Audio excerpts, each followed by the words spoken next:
Hello. Today we are going to talk about the equipment used in the United States' #1 participator sport, bowling. Each year, over 71 million people participate in this sport, and over 2 million people bowl competitively in leagues and in tournaments throughout the country. The basics of the game. Bowling is played on a 60-foot long, 42-inch wide wooden or synthetic wood lane. There is a 16-foot approach before the lane that is used by the bowler for delivery when he or she throws the ball. There are 10 pins at the end of the lane, arranged in a pyramid with the peak facing the bowler.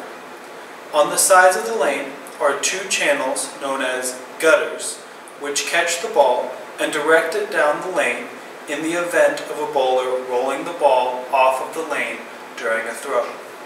The object of the game is to roll the ball down the lane and try to knock down as many pins over as possible.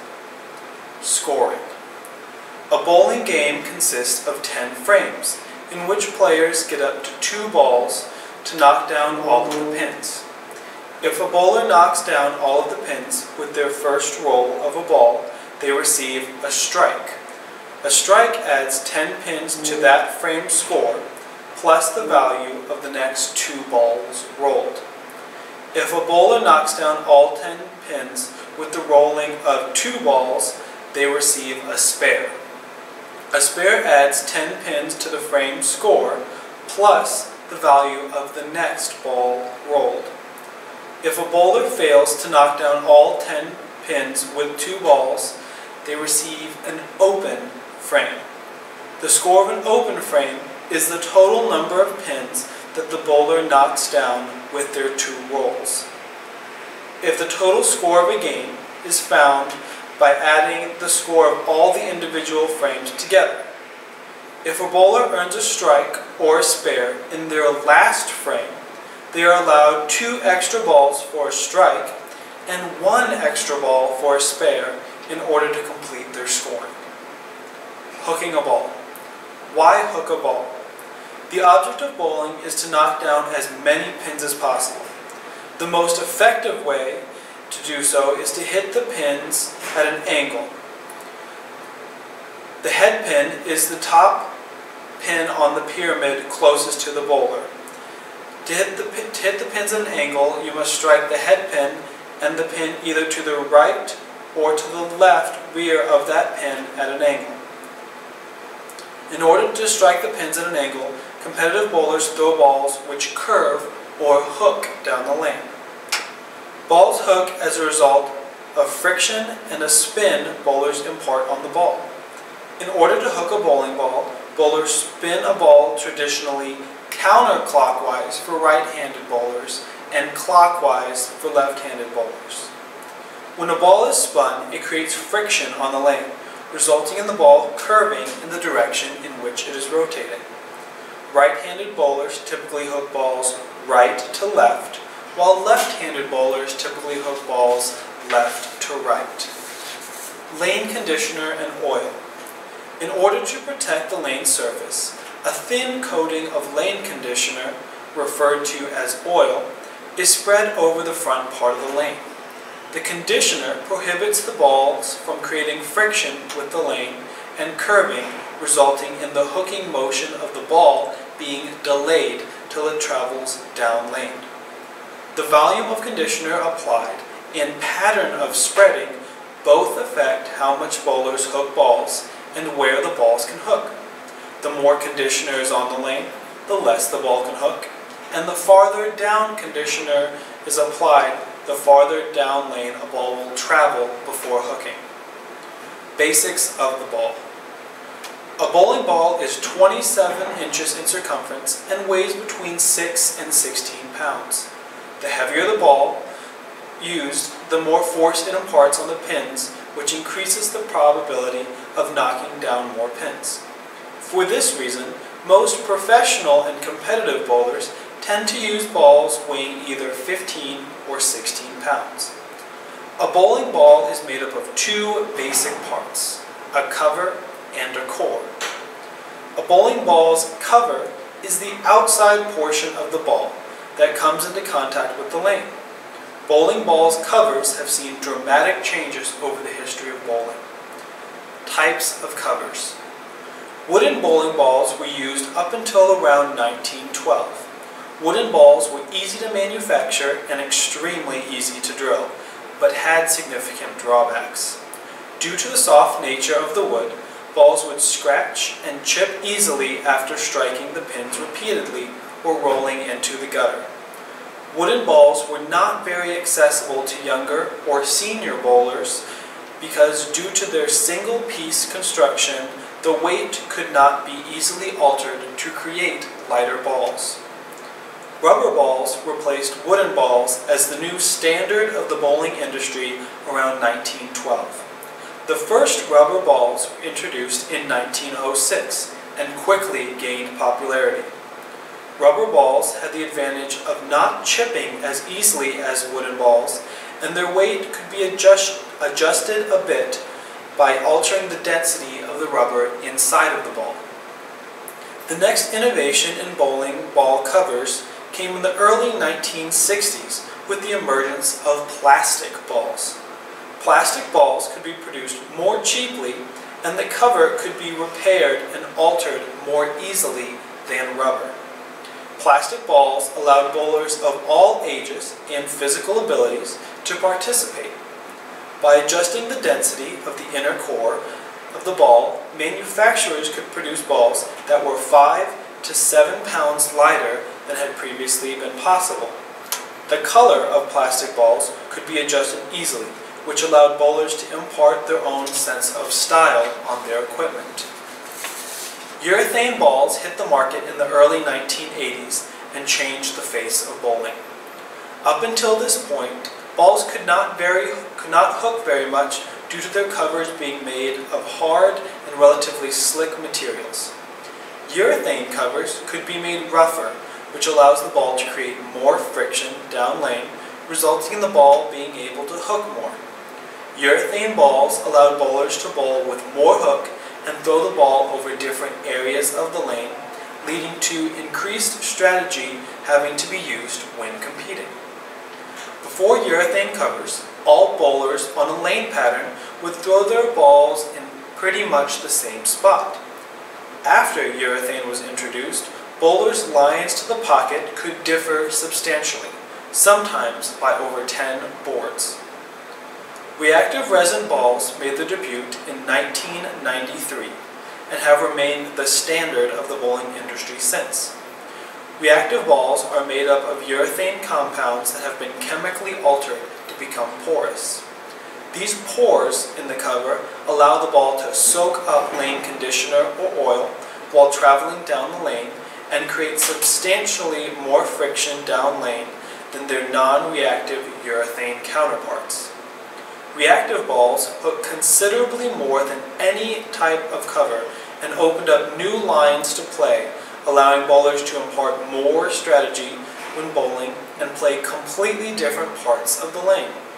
Reactive balls have been advanced and improved in the past 20 years, resulting in more porous covers and higher hooking balls. There are 3 basic categories of reactive balls on the market today. At this time, we'll go over 2 basic terms used when describing the way in which bowling balls hook.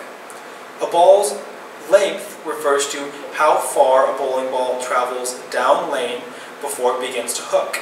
A ball with longer length travels a long way down the lane before beginning to hook, and balls with shorter length hook early on. A bowling ball's breakpoint shape refers to the actual hooking motion of the ball. A ball with a sharp breakpoint turns quickly and suddenly, while a ball with a smooth breakpoint turns slowly and more gently.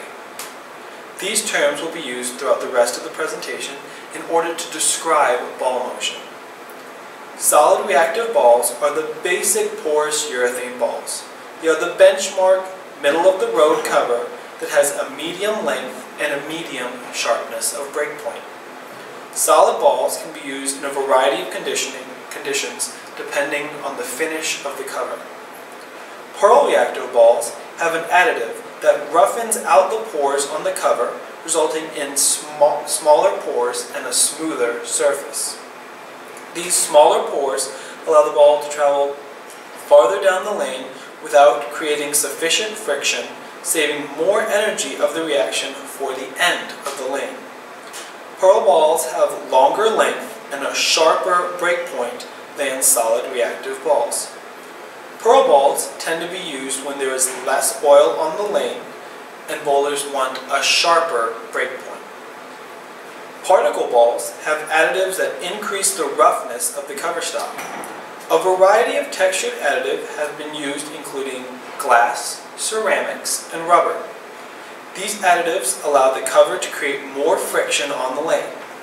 Due to the increased roughness, particle balls tend to hook earlier, meaning they have a shorter length and have a smoother break point.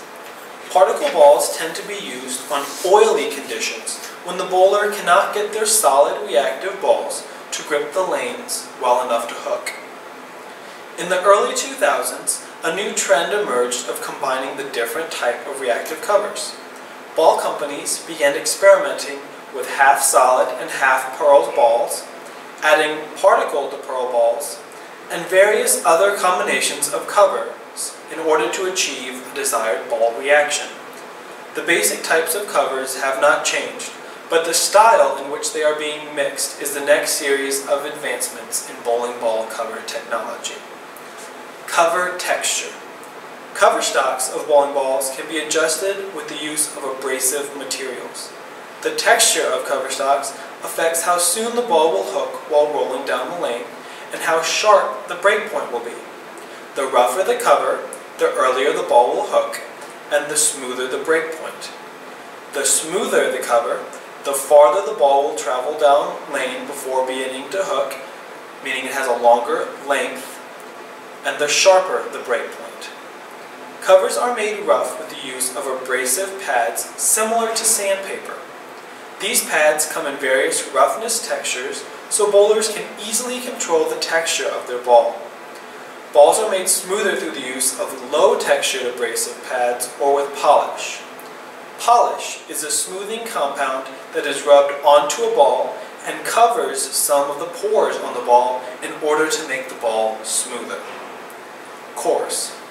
The core of a bowling ball is the inside portion of the ball below the cover. Cores are typically made of a lightweight material, and the density of that material can be changed in order to vary the weight of the bowling ball. Early cores were made up of a single density material throughout the entire inside of the ball. Flip blocks were added to the core to stabilize drilling. A flip block is a higher density puck located at the top of the bowling ball. When holes are drilled into a ball, mass is removed.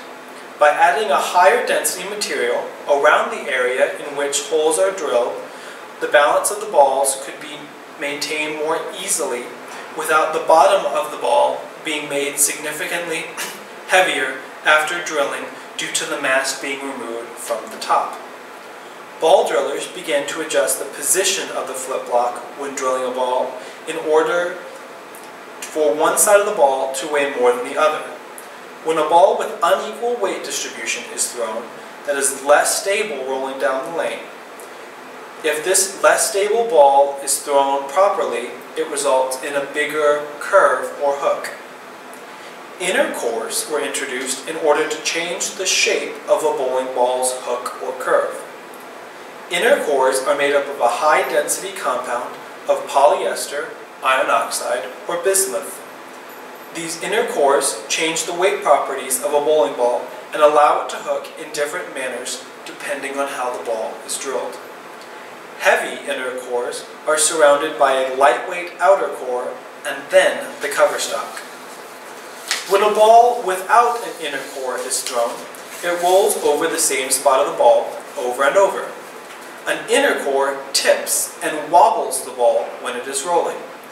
This tipping changes the part of the ball which makes contact with the lane.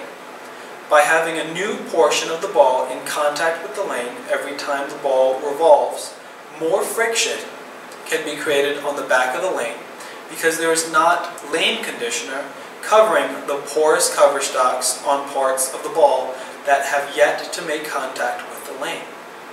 How a ball is drilled and the size, shape, and style of core affects how hard the ball is tipping and changes how much the ball will hook. A pin. The pin is a mark on the ball that tells the driller where the core is placed in a bowling ball. The orientation of the core in relation to where the finger and thumb holes are drilled helps dictate how the ball will hook. The basic relation between the pin and ball reaction is fairly simple. The vertical displacement of the pin indicates how sharp the ball will curve, or hook, down the lane. The higher the pin, the sharper the break point, and the lower the pin, the smoother the break point. The horizontal displacement of the pin indicates how early on a ball will hook while traveling down the lane. The farther away from the initial axis of rotation, the farther down the lane the ball will travel before hooking, and the closer the pin is to the initial axis of rotation, the earlier or sooner the ball will start to hook. So for right-handed bowlers, the farther left the pin is located, the later a ball will hook, and the farther right the pin is located, the earlier the ball will hook. The initial axis of rotation is the axis on which the ball initially spins after being released by the bowler. For right-handers, this point is on the right side of the finger and thumb holes, between 4 and 6 inches away from the midpoint or middle point between the fingers and thumb. For left-handers, this point is to the left side of the fingers and thumb. The center of gravity.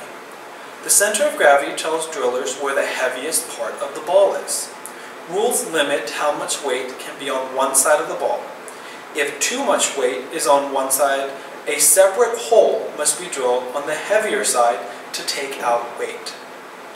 The limit to the amount of extra weight that can be on one side of the ball is 1 ounce. The extra weight on one side of the ball compared to the other side is termed side weight. Bowling ball drillers use extremely accurate scales to measure balls after drilling to determine how a ball's weight is distributed. The mass bias. Bowling balls which have heavy inner cores can be categorized into two basic groups, symmetric and asymmetric. Symmetric cores, as the name indicates, are symmetric. If you cut a symmetric core in half vertically, both halves will be mirror images of each other. Asymmetric cores are not symmetric. If you cut an asymmetric core in half vertically, the two sides will be different. Asymmetric cores have a marked mass bias, which is a plane marked on the ball in which the core, while spinning, migrates to and settles.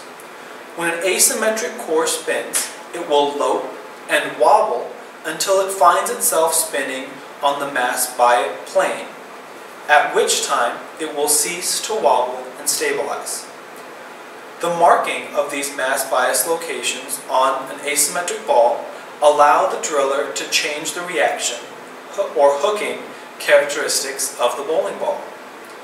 Note, symmetric balls do not have a mass bias marked on the balls. The farther away the mass bias is from where the ball's initial axis is, the weaker the placement, which leads to a weight block that does not flip or wobble quite as hard. The closer the mass bias gets to the initial axis of rotation, the stronger the placement becomes. A stronger mass bias placement leads a ball to wobble harder and earlier. Most bowlers prefer to place the mass bias somewhere in the middle, which promotes a combination of strong roll without the ball wobbling too hard that it uses too much of its energy early on and cannot hook later. Radius of gyration, or RG. A ball's radius of gyration, or RG, is an indication of how dense the core is. The lower the RG, the heavier the core or more dense the inside of the ball is. The higher the RG, the lighter the core, or less dense the inside of the ball is. The lower the RG, the stronger roll a ball will have, meaning that the heavier weight inside of the ball creates a more forceful wobbling or tipping motion of the ball. A high RG ball will not tip as hard as a low RG ball. Lower RG balls tend to hook or curve sooner on the lane, and higher RG balls tend to travel farther down the lane before hooking. Differential. A bowling ball's differential indicates the placement of weight within a core. If a ball has a high differential, that means that the weight is stretched out in the core and the core is taller or longer. The lower the differential, the more rounded a core shape is. Balls with higher differentials tend to have sharper break points, while lower differential balls have smoother or more gradually hooking motions. Finger grips. Finger grips are an accessory many bowlers use in order to increase the amount of spin they can impart on a bowling ball. Finger grips are rubber inserts that can be glued in finger holes in order to provide bowlers with a soft, tacky feel on their fingers. The rubber inserts allows bowlers to have more grip on the ball, which results in the ability to be able to produce more spin. Slugs. Slugs are urethane thumb inserts, which some bowlers use to keep the texture of thumb holes consistent from ball to ball. Because the cores of different balls are made of different materials of varying densities, the inside of the thumb hole can feel very different. By using a thumb slug, bowlers can have the same texture in every one of their balls. As you can see, bowling balls are a little bit more complicated than they may initially appear. This is only a general overview of the very basic topics in ball layouts and reactions, but hopefully it can help you in identifying what reaction a bowler is going for. Thank you.